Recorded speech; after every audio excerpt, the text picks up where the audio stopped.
Hi, Andrew Bell with you. And as we enter the second half of the year, we're definitely seeing some shifts in the real estate market. For the first time in some 4 years, we're seeing movements in trend lines. But we have to remember that we're also in the depths of our winter, which has been particularly cold in the last week or so. And records always show that weather tend to have a bit of a slowdown effect when it's that cold. We've also had distractions on a broader sense, such as the Trump shooting, Biden no longer running, some of the sporting events like the State of Orange at Decider, and the lead up to the Olympics. And all of these things do take people's eye off the game, to so speak. As a result, there's been less people at open homes and a bit more hesitancy to pay higher and higher prices. But running parallel to that is the actual fact that people's borrowing capacity is very much aligned to their incomes, and many are now at the maximum borrowing level based on their weekly income and simply can't borrow any more money to pay higher prices. Needless to say, high interest rates continue to take their toll as well.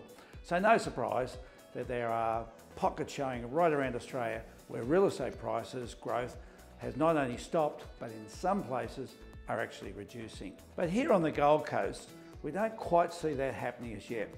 What keeps driving the Gold Coast and making it a standout market of Australia at present is the fact that our population continues to grow. Now, the Queensland Government Statisticians Office has recently released a report showing the Gold Coast became home to 19,170 more people in the 12 months to the 30th June 23. Remember, it does take quite a long time to gather all of the stats, so that's why they're about a year behind. Now, not surprisingly, the growth was the biggest of any of the statistical areas in the whole of Queensland. And it took the Gold Coast City's total estimate population to 692,000 as of 12 months ago. Now, if the same growth in population occurred in the past 12 months, as we do believe it did, then the city's population would have already passed 700,000 right now. With the same trend growth, it would mean the city's population would realise 1 million people by 2037. That's well ahead of previous estimates. What we see, of course, is this continual flow of high wealth people selling out of their multi-million dollar properties elsewhere in Australia and are bringing that wealth to the Gold Coast, which feeds into our real estate prices. And for almost all of these people, every time they move here permanently, they have their extended family and friends come to visit. And progressively, many of those who are visiting also decide the Gold Coast is a place for them. And that's why we see this continual flow of people being endorsed into the area and making their moves here. So, whilst many pockets of Australia will see quite a substantial price correction coming through, there's no real signs of any price reduction, at least here at the moment on the Gold Coast. But we're definitely seeing less people out and about looking to buy. But those who are out there are still driven by the same need to buy a home, put a roof over their head, and so there is more than sufficient number of buyers to keep a very solid floor in our market.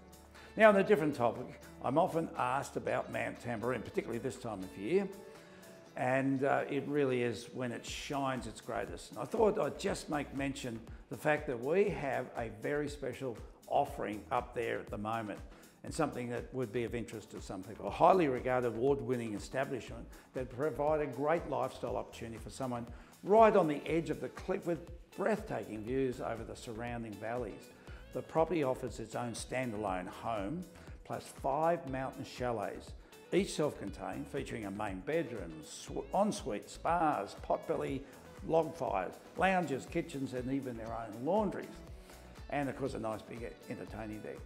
Now, that's located right next to numerous wineries and specialty shops and tourist attractions. It's a great opportunity to have an income attached to your own lifestyle home.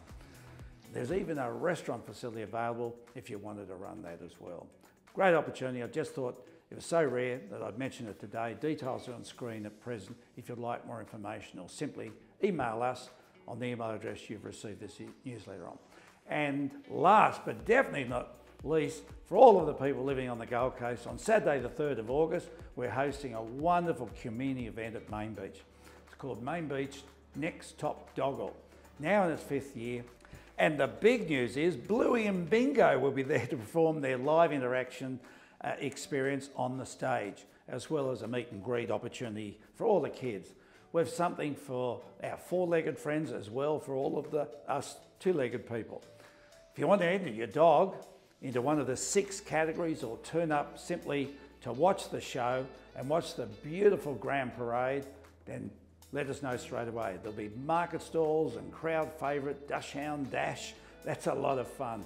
This is one of our favourite events of the year, because wherever you look, everyone has a smile on their face and as happy as you could be. Families come down in great numbers. In fact, Tedder Avenue will be closed for the period of time that the event's on. And all the shops and cafes are open, and they'd love to see you come and join them on the day. So, Saturday the 3rd of August from 9 a.m. Plenty to talk about in the weeks ahead. Look forward to sharing more information with you then.